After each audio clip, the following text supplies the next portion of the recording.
Depuis la nuit des temps, les volcans façonnent notre planète. Mais parfois, leur puissance dépasse l'entendement et plonge des civilisations entières dans le chaos. En un instant, des villes entières disparaissent, des milliers de vies sont fauchées et le climat mondial en est bouleversé. Du mont Tambora à l'effrayante explosion du Krakatoa, en passant par la tragédie de Saint-Pierre et la coulée de boue dévastatrice du Nevado del Ruiz. Aujourd'hui, nous allons vous plonger dans l'histoire des 5 éruptions volcaniques les plus meurtrières et destructrices de tous les temps. Attachez vos ceintures, car ce que vous allez découvrir va vous montrer la puissance inarrêtable de la nature et les terribles conséquences que ces éruptions ont laissées derrière elles. Éruption du Tambora, 1815, Indonésie. L'éruption du mont Tambora, sur l'île de Sumbawa en Indonésie, est considérée comme la plus puissante de l'ère moderne, avec un indice d'explosivité volcanique, VEI, de 7. Elle a débuté en avril 1815 et a atteint son paroxysme le 10 avril. L'explosion a projeté environ 150 km3 de matière dans l'atmosphère, provoquant un nuage de cendres qui a obscurci le ciel pendant des mois. Les conséquences immédiates ont été dévastatrices, environ 71 000 morts, dont la majorité due à la famine et aux maladies causées par la destruction des cultures. Mais l'impact le plus spectaculaire a été climatique. L'énorme quantité de particules rejetées dans l'atmosphère a réduit la température mondiale, entraînant l'année sans été en 1816. Cette anomalie climatique a provoqué des récoltes catastrophiques en Europe et en Amérique du Nord, déclenchant famine et troubles sociaux. Les températures ont chuté de 2 à 3 degrés Celsius, entraînant de fortes gelées en plein été et des précipitations abondantes. Aux États-Unis, la Nouvelle-Angleterre a subi des chutes de neige en juin, et en France, les vendanges ont été retardées de plusieurs mois. L'éruption du Tambora a marqué l'histoire en démontrant à quel point un événement volcanique pouvait affecter l'ensemble du globe. C'est l'un des rares cas où un volcan a directement influencé l'économie, la politique et la société mondiale, rappelant la puissance de la nature face aux civilisations humaines. Éruption du Krakatoa, 1883, Indonésie. Le Krakatoa, un volcan situé dans le détroit de la Sonde entre Java et Sumatra, a explosé avec une violence inouïe en août 1883, enregistrant un VEI de 6.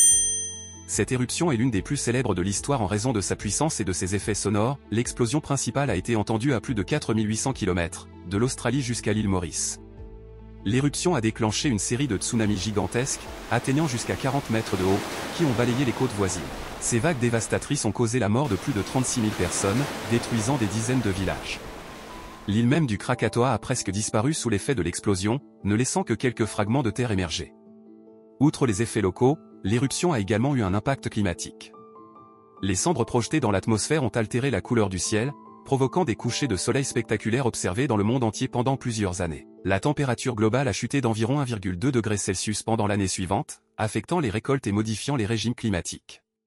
En 1927, une nouvelle île, Anak Krakatau, l'enfant du Krakatoa, a émergé du cratère laissé par l'éruption.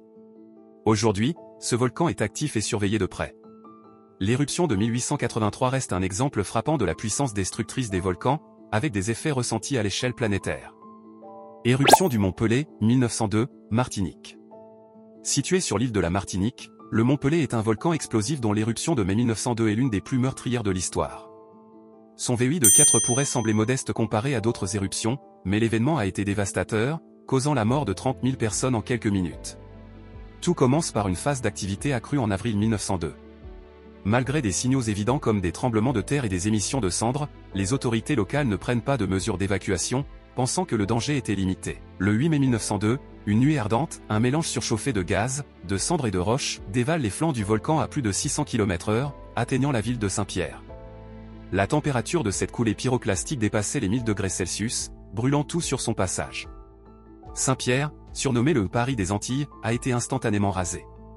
Sur les 30 000 habitants, seuls quelques survivants ont été retrouvés, notamment un prisonnier enfermé dans un cachot épais qui l'a protégé de la chaleur extrême. Cette catastrophe a servi de leçon cruciale dans l'étude des volcans explosifs, notamment pour la surveillance et l'évacuation des populations menacées. Aujourd'hui, le mont Pelée reste actif, et l'éruption de 1902 est un rappel brutal de la puissance meurtrière des volcans. Éruption du Nevado del Ruiz, 1985, Colombie.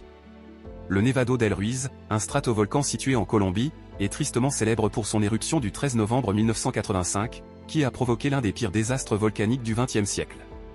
Avec un VEI de 3, l'éruption n'était pas particulièrement puissante en termes d'explosion, mais c'est son effet secondaire, un gigantesque lahar, qui a causé le plus de destruction. Un lahar est une coulée de boue volcanique formée par la fonte rapide des neiges et des glaciers sous l'effet de la chaleur. Dans le cas du Nevado del Ruiz, la lave et les cendres ont rapidement fait fondre les glaciers au sommet du volcan, générant des torrents de boue et de débris qui ont dévalé les vallées à plus de 60 km/h. la ville d'Armero, située à environ 50 km du volcan, a été entièrement engloutie sous plusieurs mètres de boue. Environ 23 000 des 29 000 habitants ont péri, beaucoup étant piégés dans leurs maisons. L'histoire d'Omera Sanchez, une jeune fille coincée sous les débris et filmée en train d'agoniser en direct, est devenue un symbole tragique de cette catastrophe. Ce drame aurait pu être évité, les scientifiques avaient détecté des signes d'activité, mais les autorités n'ont pas ordonné l'évacuation à temps. Depuis, le Nevado del Ruiz est surveillé de près, et l'éruption a marqué un tournant dans la gestion des risques volcaniques en Amérique latine. Éruption du Laki, 1783 et 1784, Islande. L'éruption du Laki, en Islande, a été l'une des plus destructrices en termes de conséquences climatiques. Entre juin 1783 et février 1784, ce volcan fissural a libéré 15 km3 de lave et d'énormes quantités de gaz toxiques, provoquant une crise environnementale mondiale. L'éruption a entraîné une pollution massive de l'air par le dioxyde de soufre, formant un brouillard toxique qui s'est répandu sur toute l'Europe. En Islande, environ 10 000 personnes, 20% de la population, sont mortes à cause des famines et des maladies liées aux récoltes détruites. Le climat mondial a été affecté, les températures ont chuté de 1 à 2 degrés Celsius pendant plusieurs années. En France, les mauvaises récoltes causées par l'éruption ont contribué à la crise économique qui a précédé la révolution de 1789.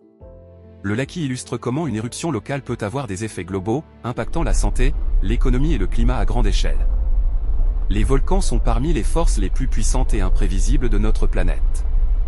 À travers l'histoire, ils ont façonné des paysages, nourri des terres fertiles, mais aussi causé des destructions massives.